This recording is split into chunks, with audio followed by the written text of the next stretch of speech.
To back up your WordPress site, we use Updraft Plus.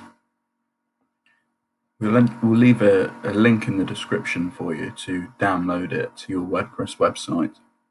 But once you've downloaded the plugin, you'll be prompted to click here to start. So we're going to do just that.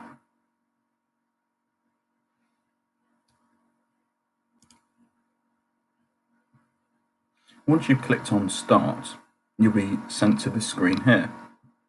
And as you can see, there are 0 existing backups. So this big blue button to the right of the screen allows you to back up your whole website. So just click that, and depending on how big your website is, it shouldn't take too long. Now, Updraft Plus has a variety of settings, so you can choose the remote storage.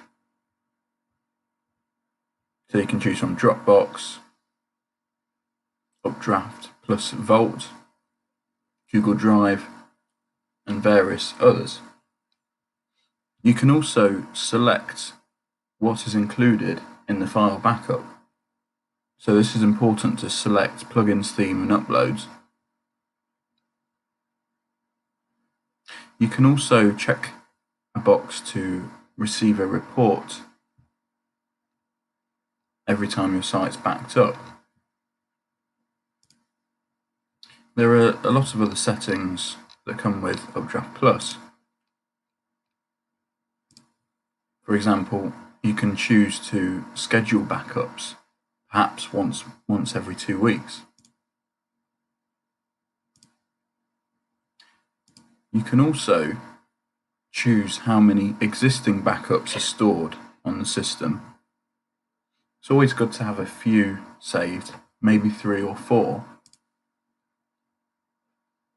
You'll also be prompted to upgrade to premium as well.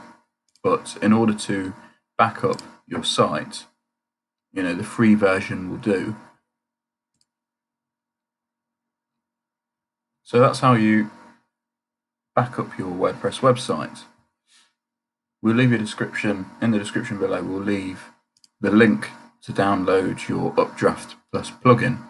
And to access it, just hover above Settings on the left, and Updraft Plus Backups will appear.